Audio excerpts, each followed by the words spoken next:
I'm recording. Any question before we continue to the section 8.1? Okay. Let's start our class. Switch to my document.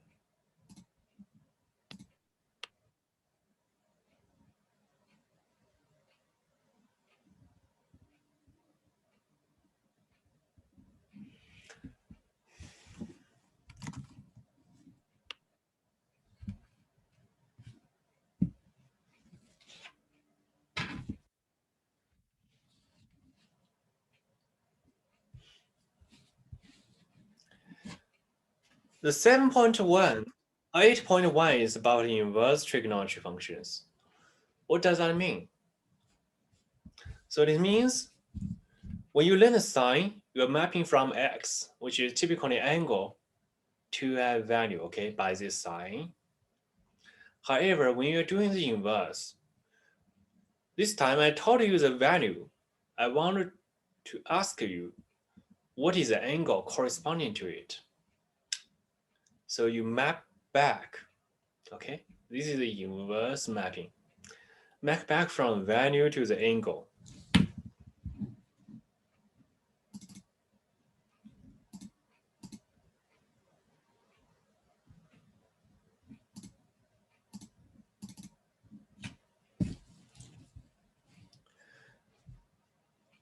Again, let me repeat.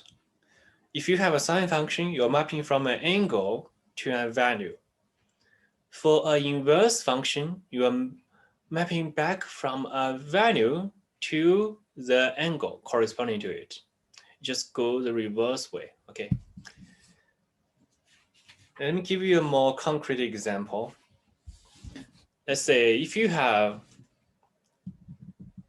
sine pi over 6. Okay, I hope you guys are pretty familiar with this already. So sine pi over 6, you're mapping from pi over 6 to 1/2. In other words, you can rewrite this in terms like this. Okay, I give you an angle, you map to a value, okay? Just take this as an example. What if you have something, what if I give you the value 1/2? You do not know what you have for the angle. Okay, I covered the angle already. I covered the angle here. I ask you, what is the angle corresponding to the sine value 1/2? In our notation, we just go the reverse way. Sine inverse. You map from the value back to the angle. Or more formal writing notation is sine inverse, okay? Going back, you're going back from the value, which is 1/2, to the angle, which is pi over 6.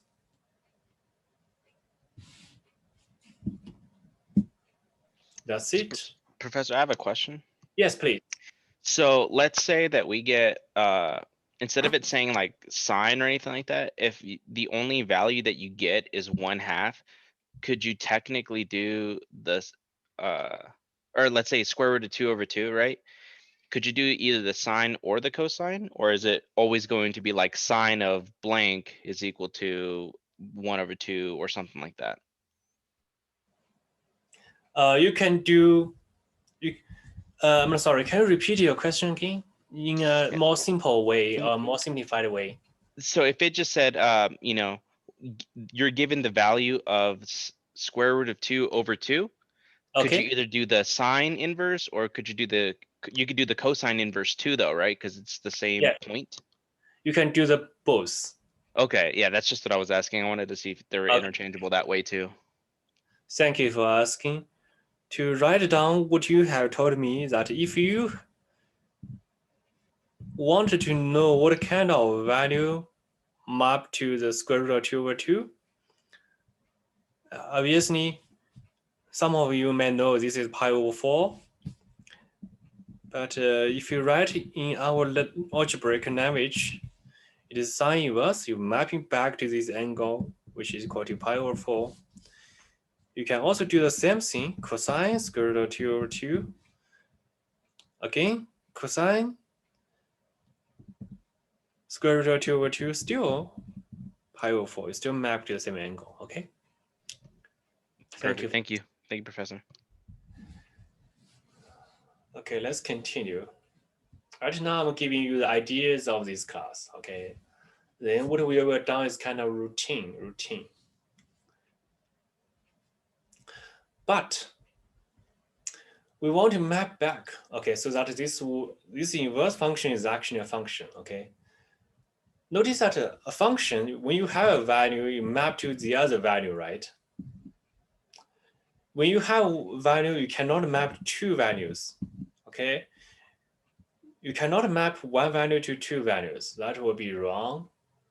So you can only map to one value. That's the basic requirement we have a function. However, in order to make this a complete rigorous function, we need to find the part of graph where it is 1-to-1, okay? If it is not 1-to-1, then we got a trouble, okay? For example, sine 0 is 0, sine pi is 0, sine 2 pi is 0. What if I ask you, what is sine inverse 0? What if I ask you this? You may say it's 0, it's pi, it's 2 pi, blah, blah, blah. You can give many values. This will not be a function, okay? Not a function, because you're mapping to different values. I don't know which one you want. So we need to find a part of the graph where it is 1-to-1, okay? We need to find a part of a graph where it is 1-to-1. That means one x value corresponding to y value. Using vertical test, we see we already satisfy that requirement.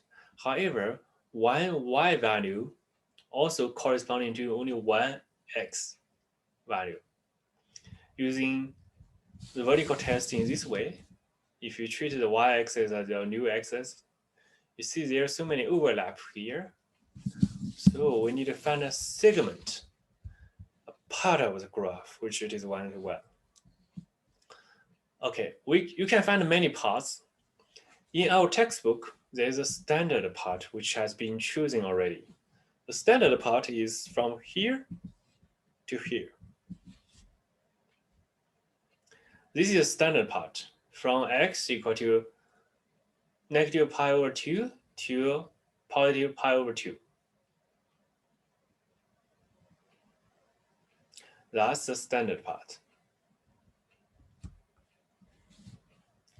Okay, so if I tell you that I'm going to cover, or I'm going to delete everything outside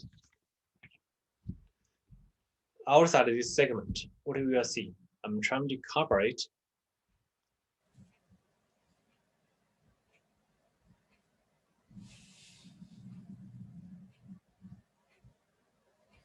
Look, I only have this part, okay? Look at the line here. You only have this part. Is it 1-to-1? Using vertical line test? Yes, it is 1-to-1. Switch it using the vertical line test again.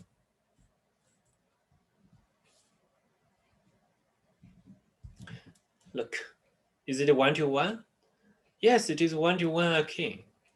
So just for this part of the graph, it's all 1-to-1. So this is a good area for us to work on the inverse sign. Okay, this is a good area to work on. I want to tell you our domain is going to be negative pi over 2 to pi over 2. This is our domain. However, I understand many of you may forget what a domain is. So let's have a review what a domain is. Okay.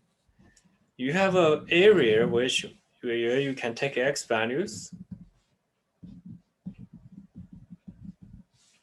You also have an area where you can take y values, right?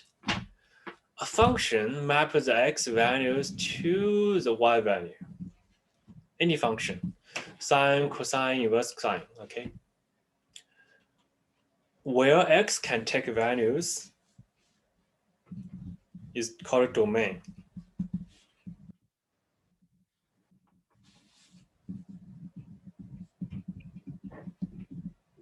This is so-called domain, okay? Just where x can take values. Where y can take values is called range.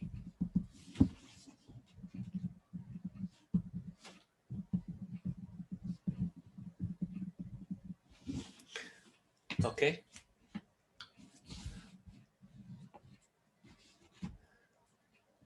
Whenever you have function, you are mapping from the domain to the range, okay? So let's look at the case we just made. In this case, since we're restricting ourselves to this part, you see x has been fixed from negative pi over 2 to positive pi over 2, this area. And y has been fixed from negative 1 here to positive 1 here. Okay, you guys see that? Okay, so we restricted ourselves already.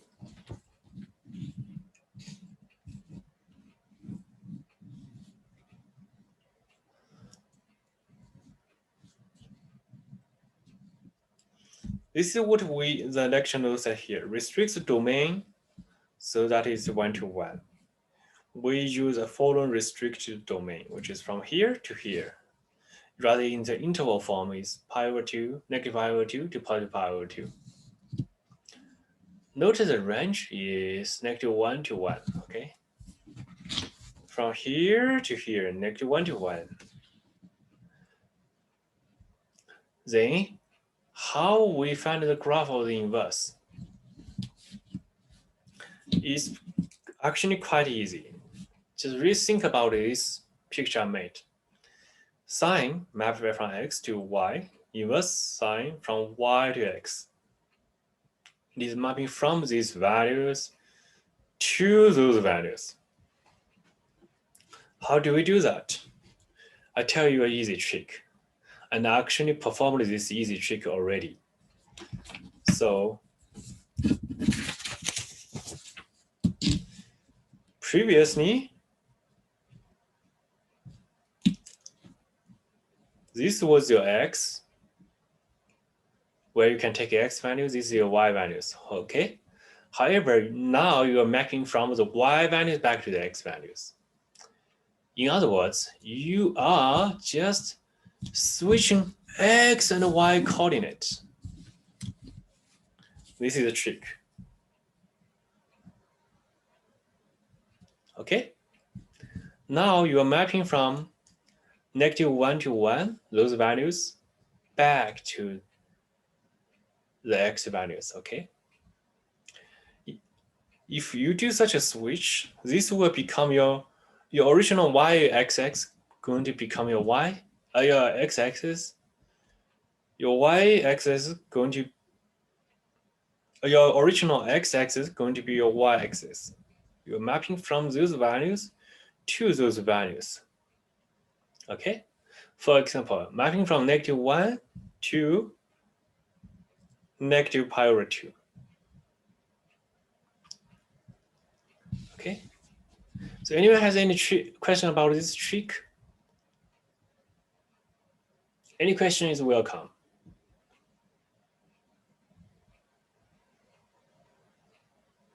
Okay, so let's go back. Look, it has been printed here already. If you do such a switch, your new graph will look like this. Mapping from the angles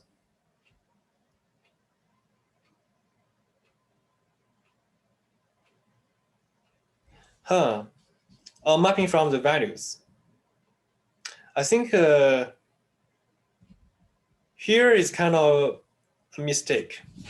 Since if you switch the graph, it will look like this, right? So it does not look like this graph. I think there is a mistake in this graph. The lecture notes made a mistake on this graph.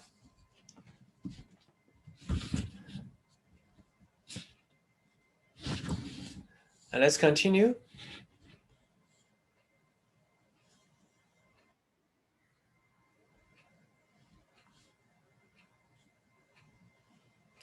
If we find the inverse by reflecting the original curve over the y equal to x, or in other words, exactly the same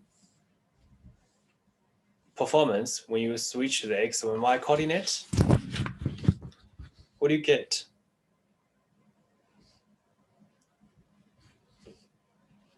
You get this line.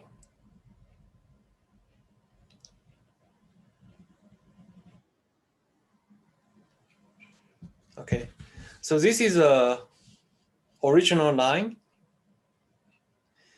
If you do such a switch, you will get this one.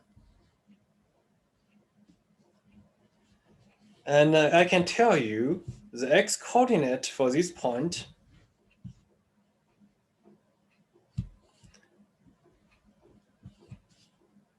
is 0.1, because this was the original y coordinate. You just did such a switch. And the x coordinate for this point is -1. Again, you did such a switch here. So the new graph should look like this. Okay, any question?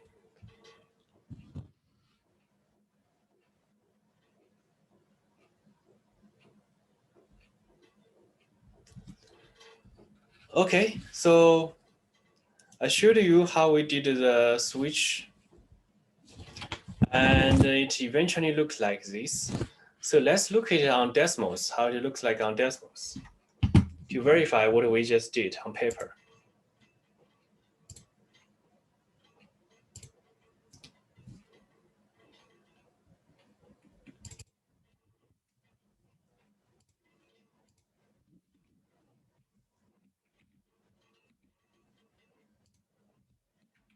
Desmos.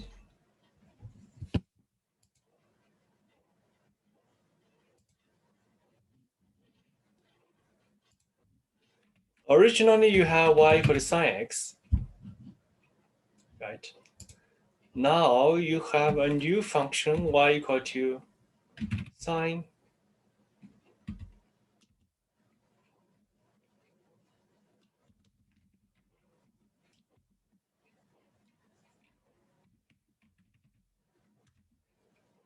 inverse sine. Okay. Notice that the standard notation for inverse sine is arc sine. If you zoom in, this is just standard notation in the computer. On our paper, we write sine to the inverse to the -1. However, on the computer, on Desmos, the easiest way to write it is arc sine. Okay, they're the same thing.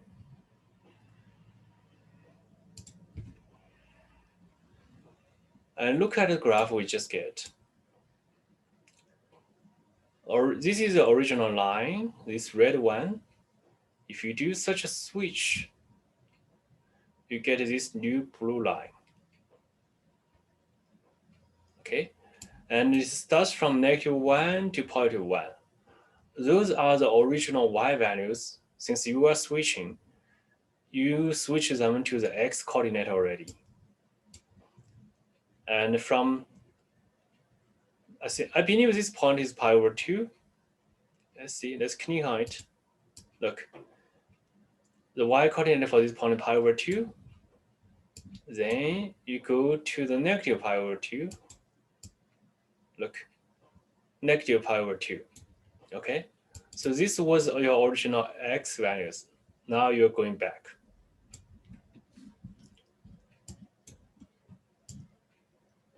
Any question? Why this graph look makes sense?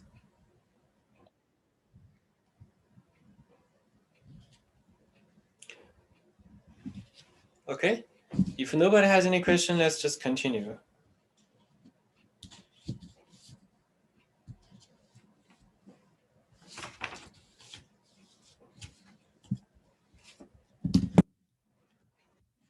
So going back to our document camera.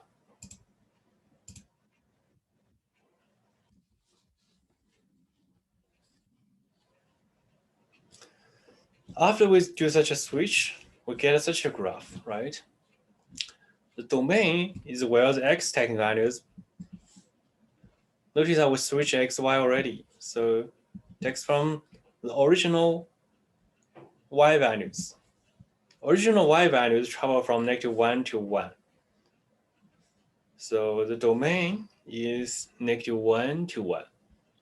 And the range, you are mapping back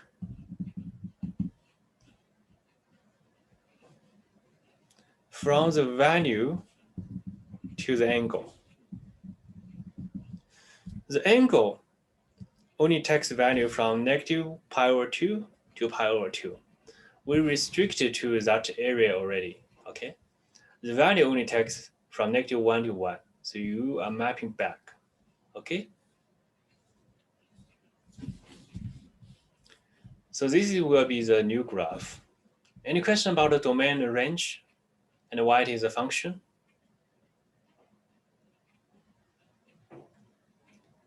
Okay, let's continue.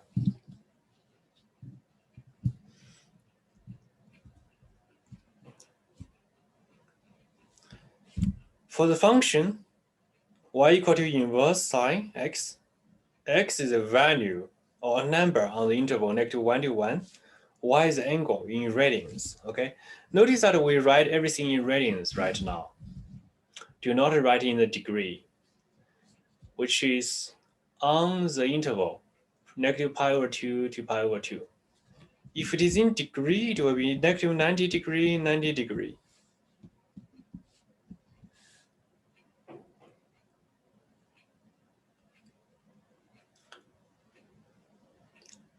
Our y values will only be in the quadrants 1 and 3. Just look at your graph. This is the first quadrant. This is your third quadrant. All the values are here or here. Okay, there's no values here, no values here. I hope that is kind of obvious. Okay, so let's do a few basic examples to find the values.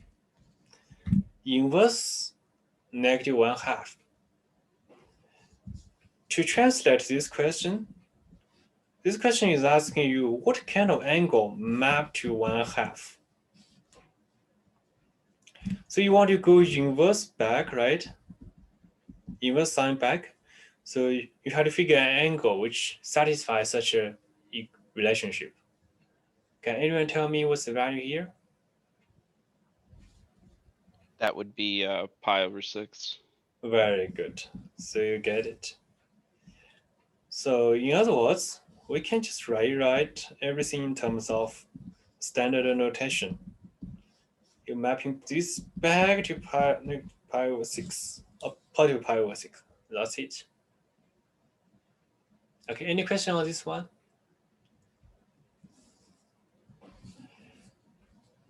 How about this guy? Again, before you do any inverse function, ask yourself, what kind of angle map to the value of -√3/2? What kind of angle finish such a map? Then the inverse of that would map back.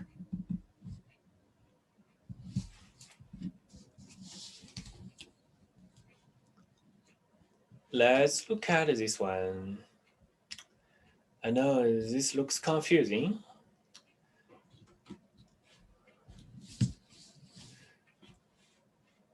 Next, inverse sine square root of 3 over 2. Why is that? Somewhere here, right? Somewhere here. What kind of angle map to this one?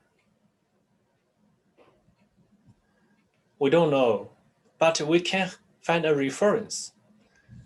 If we don't know about negative values, since sine is an odd function, we can find something positive. Let me ask you this. What kind of angle, if you use a sine, you map to the positive part of it? Anyone tell me what is this angle is? Be sine of 60 degrees. Yes, 60 degree, or in other words, is pi over 3, right? So inverse negative 1 square root of 3 over 2 equal to pi over 3. That's a standard notation. By symmetric, we find this point, it should be pi over 3, should be somewhere here. However, we're doing a reverse one of it. Inverse one of it. So just a negative of this value, right? So this angle is negative pi over 3. Okay? Any question how we get a negative pi over 3? This is a general principle. Every time when you are given with a value you don't know, try to find some similarity with a value you know. Then starting from the value you know, you may get the value you don't know, okay? So you go this way.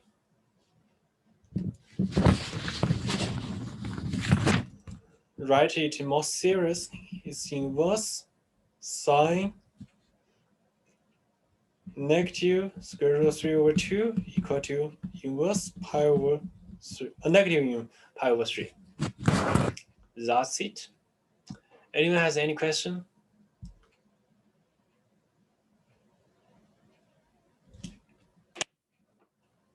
Okay, since nobody has any question, let's continue. Inverse sine 1.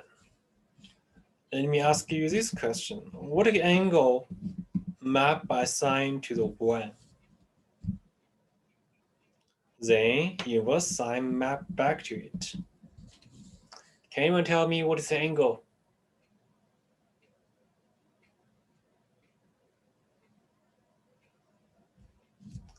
Okay, so I would like to try something new. Since nobody is speaking, I would to randomly pick up somebody to answer my questions.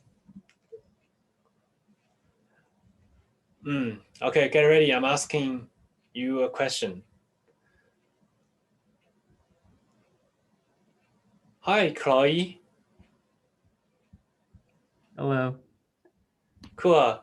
Chloe, what kind of angle which mapped to 1 by the sine function? Is it pi over 2? Very good. You get it. Thank you very much. Mm-hmm. Okay, so inverse sine map back from 1 to pi over 2.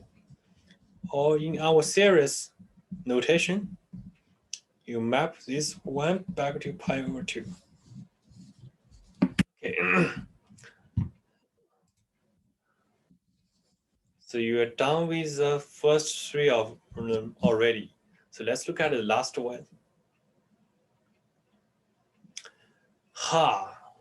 What is inverse 0? Would it just be 0? You get it. Thank you so much. Look, it's just 0. Starting from 0, map back to 0.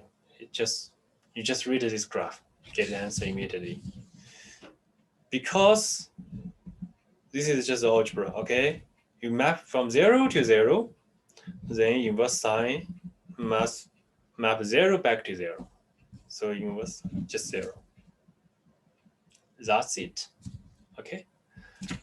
So the key, I hope you guys see a pattern. The key to solve those kind of inverse questions is ask yourself, what kind of angle we should map to this value, given the sine function. You are looking for an angle, always looking for the angle that satisfy the requirement. You're looking for the angle that satisfies the requirement. Okay, looking for the angle. Let me underline this.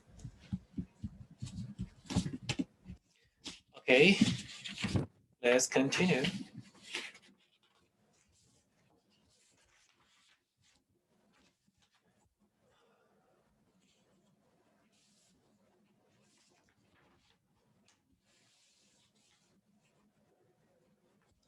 Okay, we are done with inverse sine. Now we need to do cosine. What is cosine? We first need to sketch the graph of the cosine, okay, to get an idea where we can find an area of the graph where it is just 1 to 1. As you may remember, the cosine looks like this. I'm just giving you a rough sketch, okay. And goes.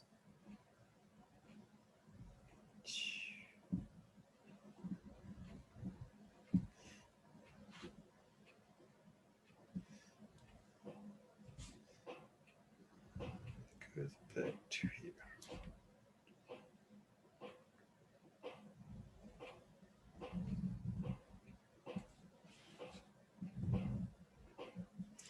Okay, this is very ugly because we're just doing a very rough sketch. So this one is negative pi, equal to pi.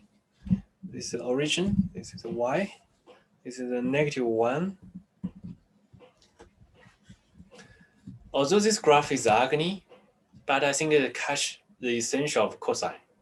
You start from when 0, but your cosine value is 1. Then you go down, go up until you get to 1 again.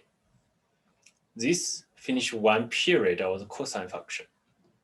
Again, if you travel backwards from negative to pi, you start from 1, going down, get into negative 1, going up. Okay? Again, this passes the vertical line test. However, if you switch the graph, you see it does not pass the vertical line test if you switch the graph. In other words, if you have one y value, you are mapping to different x values. This is not good. We need to find a part of the graph where it is just 1 to 1. The question says, what should be the restricted domain of the function in order to be 1 to 1? Okay. So, can anyone give me any idea where we should restrict this function so that it's 1 to 1?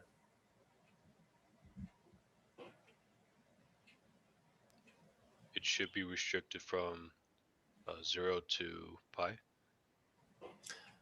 Great answer. If you start your travel from 0, then when you get to pi,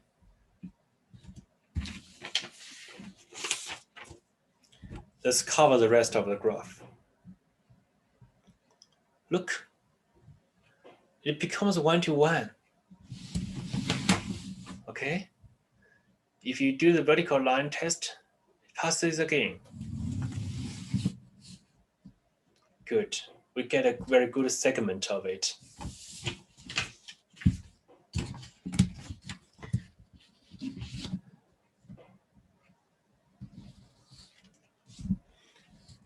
Can we use the same restricted domain as we did for sine?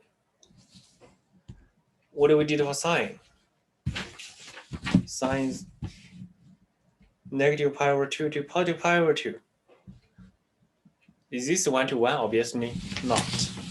If you switch it, draw a vertical line, you see it cross the graph at 2 different points. So we cannot, for this answer is not.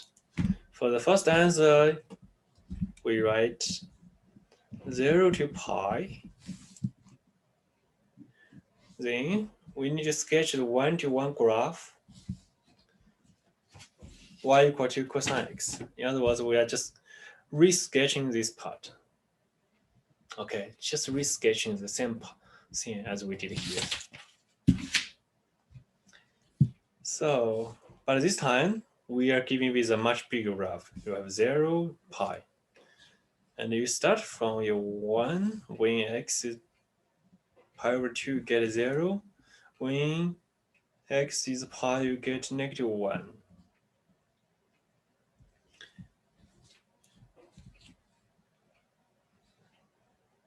Cut somewhere here.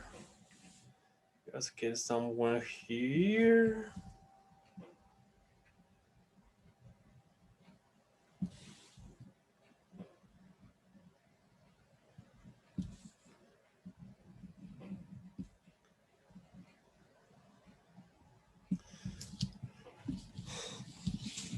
That's it.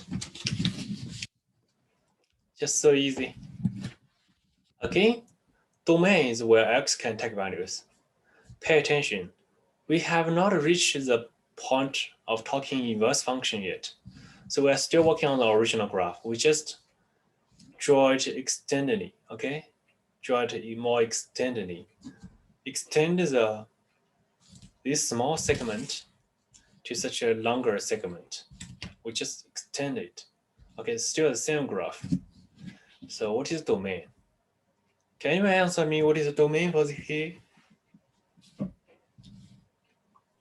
it be 0 to pi? Very good, you get it. How about the range? Range is where y can take values. Can anyone tell me what is the range? 1 to -1. Very good. You get it. Cool. We have this graph. Then the next thing we need to do is find the inverse. Again, flip it. Okay, flip it.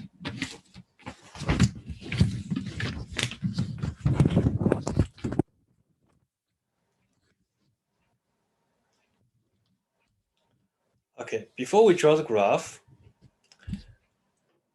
we need to find the domain and the range. Notice that this time you are working for inverse sign.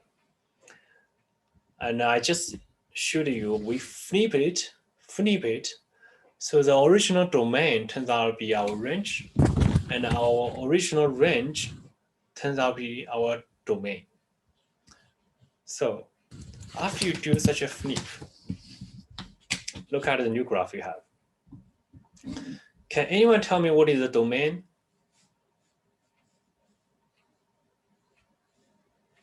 I'm giving you a hint where x can take values. Is I'm sorry, what you say? Is it 1 to -1 to 1.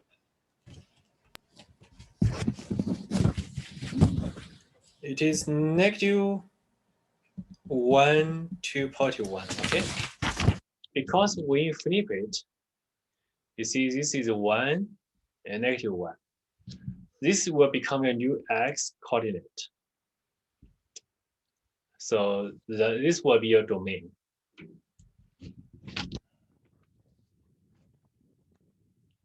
How about the range?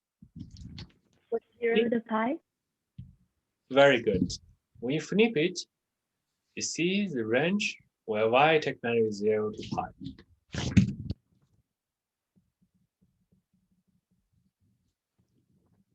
Okay. For the domain, would it be the same 1 to -1? Yes, they are the same. They have to be negative. Our standard notation, we write from a smaller number to a bigger number in the interval, right? This is our standard notation. Okay, I know what you see on the graph is kind of here is 1, here is -1.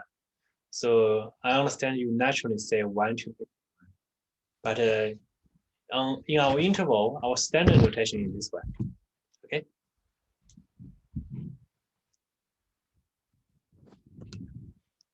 So let's continue. We need to draw the graph. We switch it. However, this is here is positive, here is negative. So what should we do? We should do exactly the same thing as we did for the previous question. Reflecting the original curve with the line y equal to x. Okay. So first draw the line y equal to x, then flip it. But before do that, let's first look at the graph on the decimals.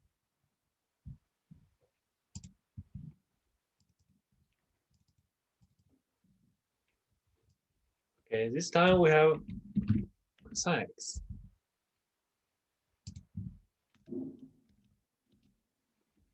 Okay, this is cosine x. Now we need to do such a flip. Arc cosine x. I know it looks so weird.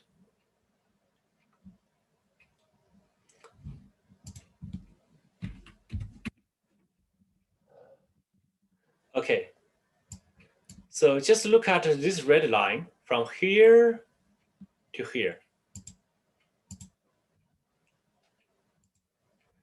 From here to here is our new segment that we need to flip, right?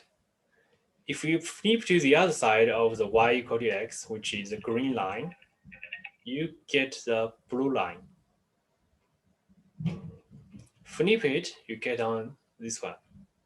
Flip it on to this side, you get this one. Okay? Any question on that one?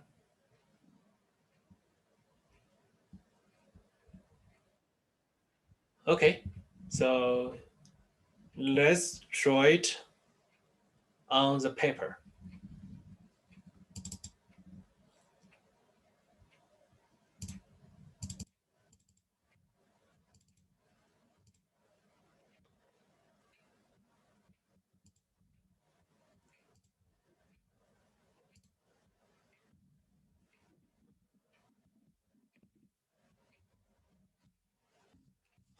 So we need to draw such a line.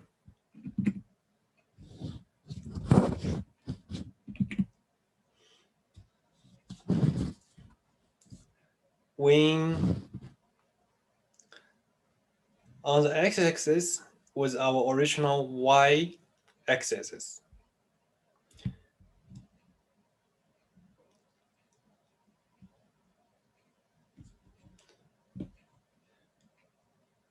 When you have the original y value,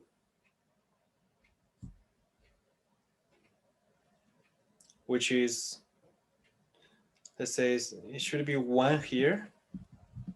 This was the original y value. When you take the x value, get a y value. But you switch it already. This is 1 point on the graph.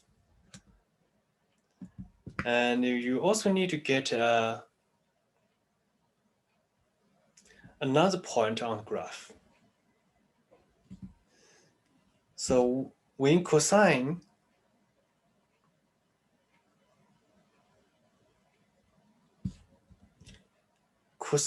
is value is 0, what do you get?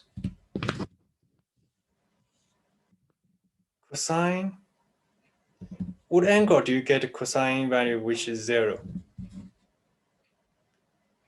Can anyone answer me this question? There's the angle, cosine of it get 0. Anyone answer this question?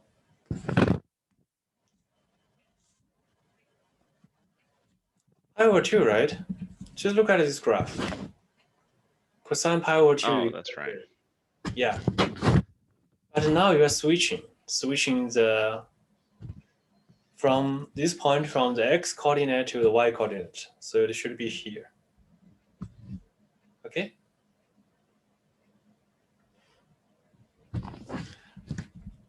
Again, you look at this pi. This takes -1 on the y coordinate. Now it's switching to the x coordinate. -1 should be somewhere here. And then this was originally on the x coordinate. Now it's switched to the y coordinate. Should be somewhere here. Okay, so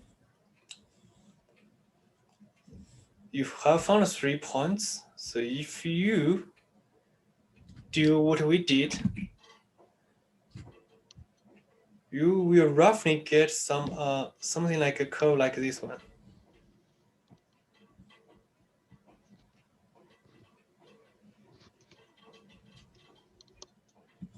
Okay, just like what you have get in the decimals. I know they look different. This was because this x coordinate is so extended, so that's why it looks more flat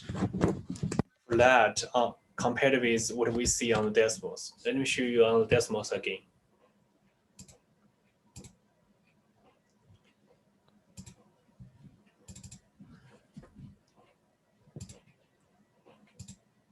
So on the decimals, you see this blue line is more vertical than what we draw on the here. That was because look at the x coordinate was decimals. It is bigger. It means those x values are more compressed. Here is already 2.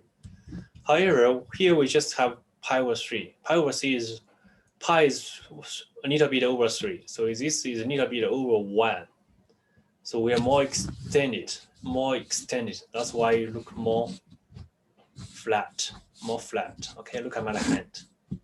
More extended. Okay, any question about this graph and how we got it?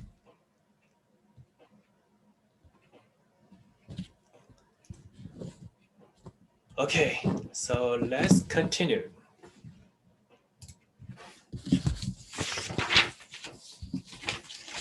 Again, once we find the cosine, we need to find a few key values of it.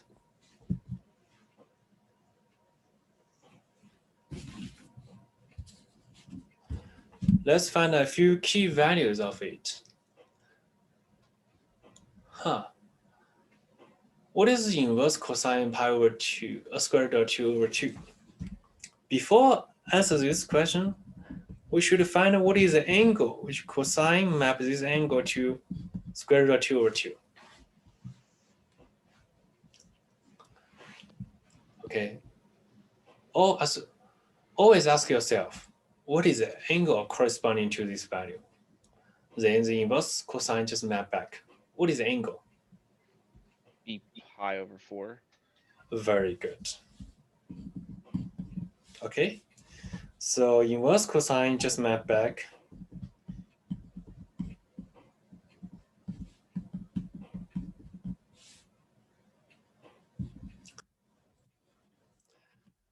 Next one. Inverse cosine -1/2. What is the angle which cosine value map to -1/2? Again, we really don't know. And instead we ask another question. We don't know about negative values. This looks so complex to me. Let's ask some positive values, okay? Positive 1/2. What is the angle cosine of it mapped to positive 1/2?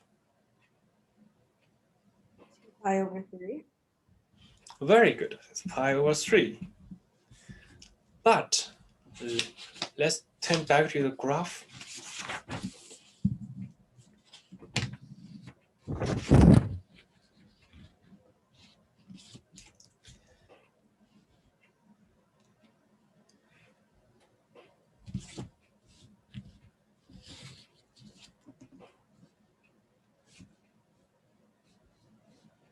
Pi over 3 is somewhere approximating here, right?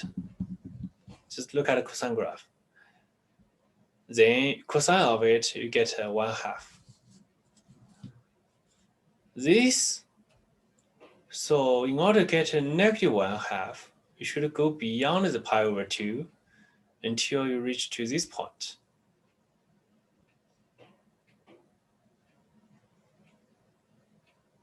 I believe it's somewhere similar here. You go beyond it. And this point corresponding to the negative 1/2. So what is the point to go beyond the pi over 2?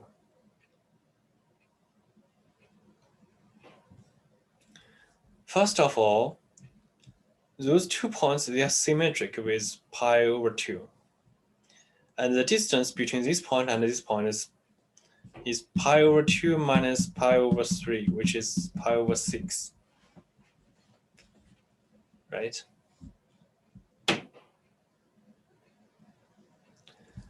This is the distance between the 2 points.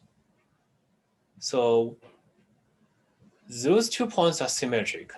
And you also need to go pi over 6 beyond pi over 2. So what is pi over 2 plus pi over 6? 2 pi over 3.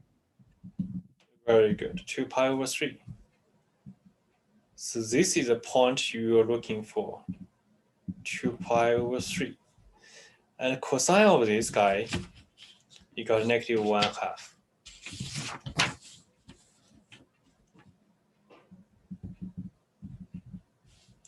In other words, this guy equal to 2 pi over 3. Okay? I know this is different from sine.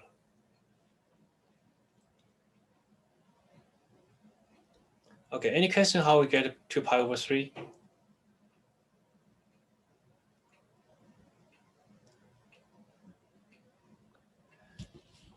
Okay. I think this question is very hard. Very counterintuitive.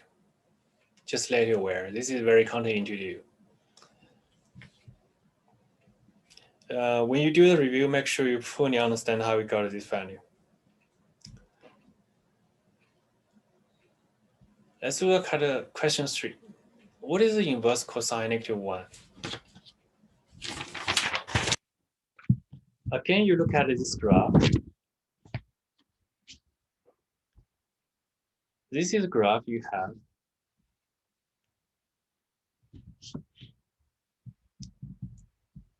What is the angle which map to this value negative 1? Let me write this more clearly. Again, you've got an angle which map by cosine to negative 1. Then what is this angle is?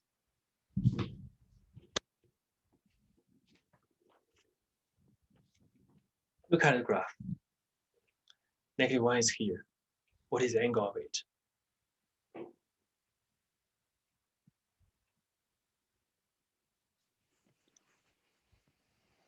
Pi. Very good. You get it. So this angle is just pi. Okay. So this inverse cosine negative 1 is just pi. I hope that's kind of not too difficult. How about inverse cosine 0? Again, ask yourself, what kind of angle mapped by the cosine you got a 0? Let's look at the graph. Angle is here. Oh, the value is here. What kind of angle mapped to this value? 0.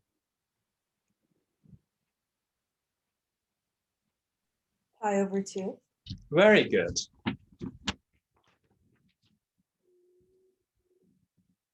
The angle is just pi over 2. So the answer is just pi over 2. That's it.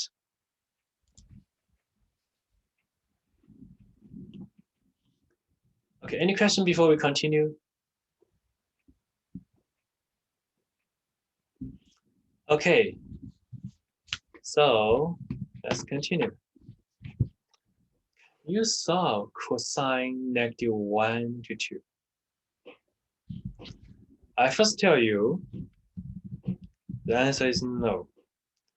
Why? Because there's a problem here. 2. Again, go back to our definition. Angle map to a 2. What kind of cosine of that angle can be 2? I claim there's no such angle. Why so? Why there's no such angle which cosine of it map to 2? I'll give you, let's say, 30 seconds to think about it. And I'll ask you if any of you have any opinion on it. Is that because on the unit circle, the radius is always 1? I think you get the idea, but let me elaborate a little bit more. Remember on the unit circle, okay, how we define cosine? Cosine is just of any angle, it just corresponding to any terminal point. It's just a x coordinate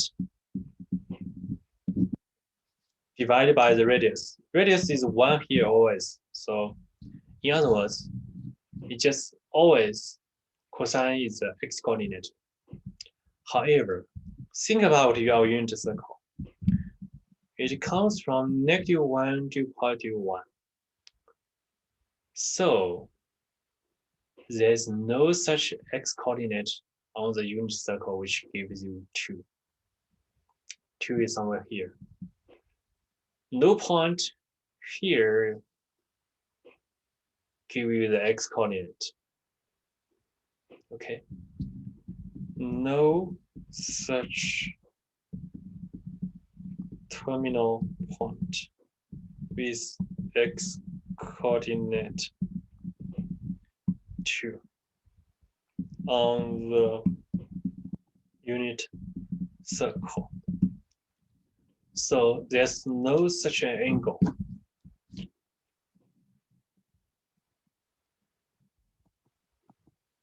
That's the reasoning behind it. Everything goes back to the basic definition. If you see any complex question, just think about the basic definition. The basic definition of cosine theta is just defined in such a way. And we know the radius is always 1. So cosine theta is just x coordinate. And according to this basic definition, we cannot find a x coordinate with 2 on the unit circle. So there's no such angle exist. Okay, any question?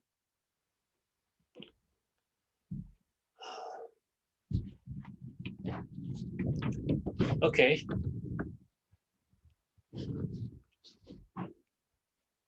Great, we finished our inverse cosine already. We're doing it very smoothly. Below is a graph of tangent x on the interval. Okay, I'm pretty sure you have saw this graph already. So let me show it again on the decimals. Okay, we're done with sine, cosine. We are looking at a tangent.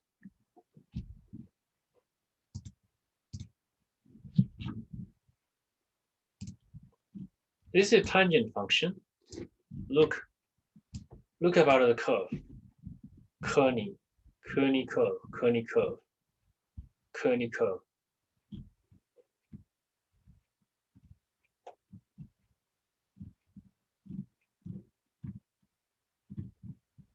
Okay.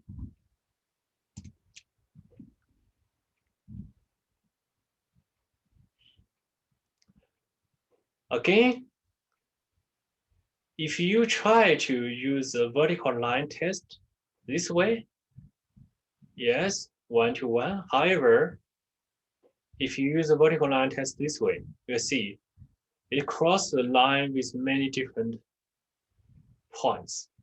So again, you need to specify a domain and restrict this function to that domain so that it is 1 to 1. Okay. So again, we do the same thing on the paper. We try to delete part of the graph and only keep other parts so that is 1 to 1. And I tell you, if you delete all of those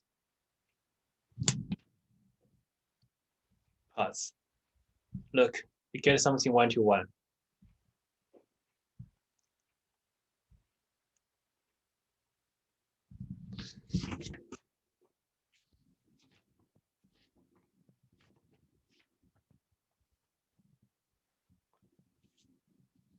Okay, so after we do such a deletion, we delete other parts already.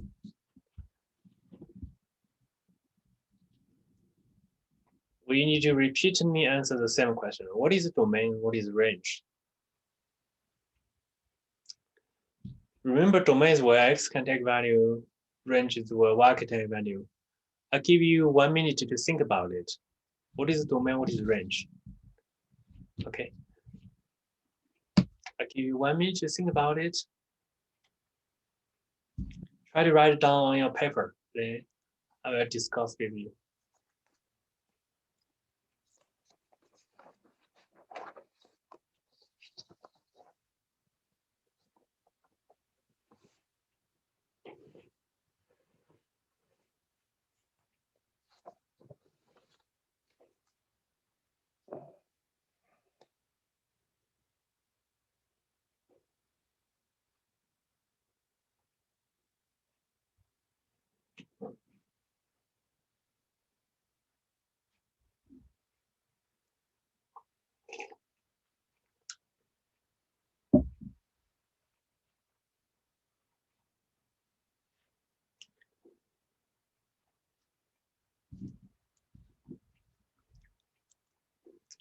Any brave person want to tell me what is the domain?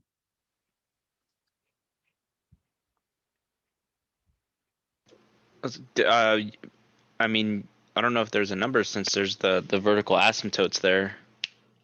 So would it be negative infinity to positive infinity, I guess?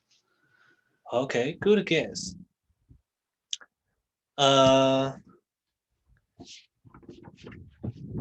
Before we find the right answer, let me repeat this process. We delete other parts already. We only keep this part so that it is 1 to 1. Okay. And to see how, after such a deletion, you are only getting from here to here. This is going to be your domain. Okay.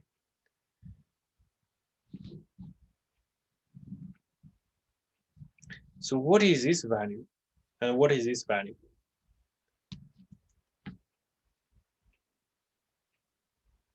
You may know that when X is approaching to pi over 2, this tangent value is getting extremely big. So this is the right bound of the domain. It cannot go beyond pi over 2 because when it goes to pi over 2, it's getting extremely big already. Can it take pi over 2? If you take tangent pi over 2, what do you get? Sine pi over 2 over cosine pi over 2. Sine pi over 2 is 1. Cosine pi over 2 is 0. Here, you got an issue. You cannot put a 0 in the bottom of the fraction. So it cannot take up to pi over 2. Cannot take pi over 2. So instead of bracket, you should use a parenthesis to exclude this pi over 2. When it is approaching to pi over 2, it's getting extremely big. When it is approaching to negative pi over 2, it's getting extremely small. That's it. Go back, go back, go back. Think about this graph. And let's write down the domain and the range. Domain is just negative pi over 2 to pi over 2. Remember, we are using processes since it can never reach to the endpoints. How about the range? The range for this tangent. Range is where y take values. You see y getting extremely low. It can also get extremely big, extremely low, extremely big. So the range, just negative infinity to positive infinity. And mark this.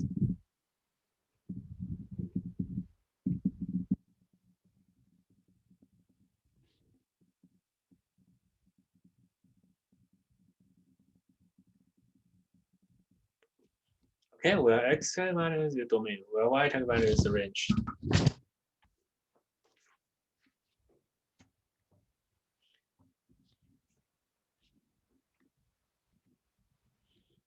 The next step, after we get this one, you just flip it.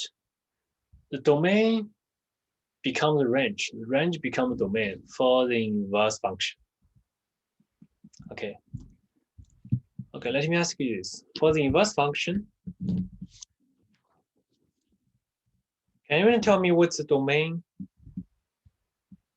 Think about the previous range. Is it negative infinity to infinity? Very good. You get it. Can you tell me what is the range? Think about the previous domain. Negative pi over 2 to pi over 2. Very good. You get it. And when you do such a flip, imagine this is the y to the x, you flip it. And you also need to switch from this positive side upward and the negative side lowerward. So the easiest way to do that is just create a y equal to x line. Then you flip respect to this line. After you do such a flip, you will get such a graph. Okay. Flip it, just like what you get here.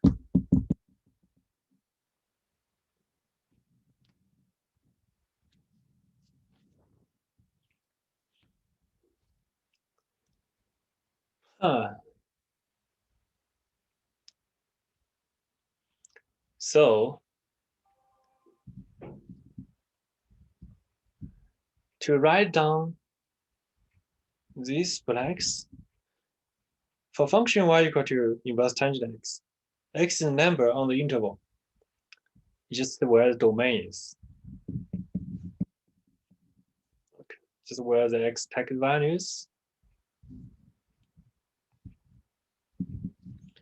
And y is the angle in radius on the interval. It's just where the range is. Okay, because it can never be pi over 2. That's why we use a process. Let me repeat this again. It can never be pi over 2. That will give us a trouble in the definition of tangent function. So we use a process to exclude this part. Or y will be in the quadrants. First quadrant here, third quadrant here. That's it.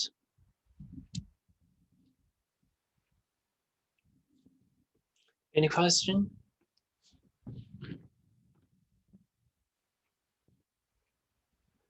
Okay. This line tells us the same thing. Y is the angle whose tangent is x. In other words, as always, you have an angle, a tangent mapped to a value.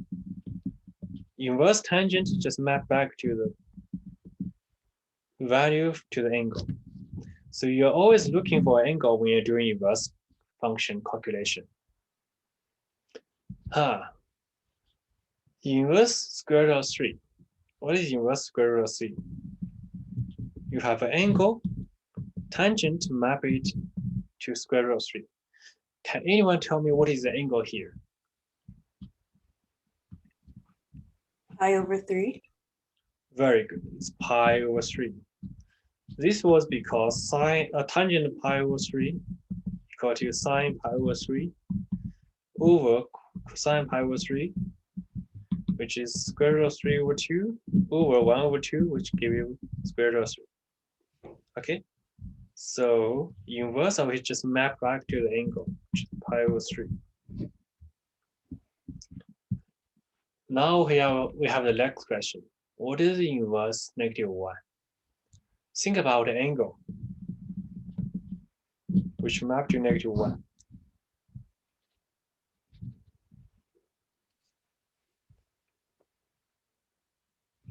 I should draw a borderline here.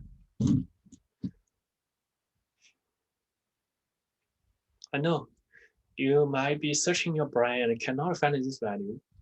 As always, we can use our graph to help us understand.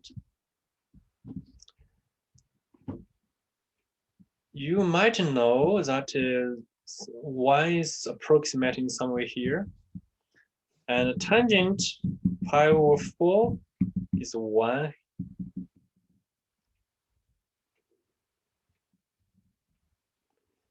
So we find the positive value.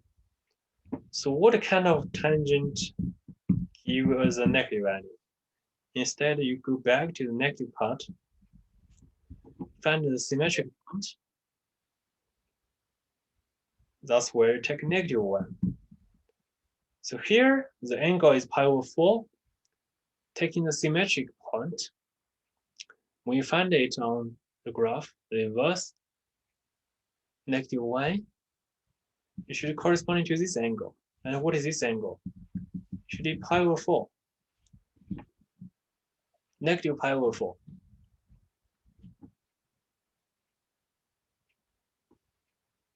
Okay, so we find an angle. So this guy is just negative pi over 4. Any question how we find negative pi over 4? Okay. Last one. What is inverse tangent 0? So what angle map to 0 by the tangent? Just think about this. What angle map to 0 by a tangent? Okay, you might not know. Look at the graph. 0 is here. What kind of angle is this point? Just tell me the answer so that we can end this class. 0. Very good. Thank you, Sharon. You finished our class today. Okay. Okay, so basically we are finished with this class. And stay here if you have any question. But let me take attendance. Don't leave so early. Let me take attendance, then you will be able to go. Print.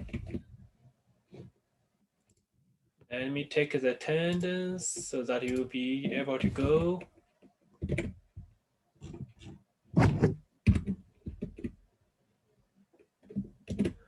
Okay, now you can go. Stay here if you have questions. Otherwise, feel free to go. Thank you, Professor. Have a good day. You too. Goodbye. Thank you. Goodbye. you. Bye bye. Bye bye bye bye bye bye bye bye. Thank you. Bye bye bye bye bye bye.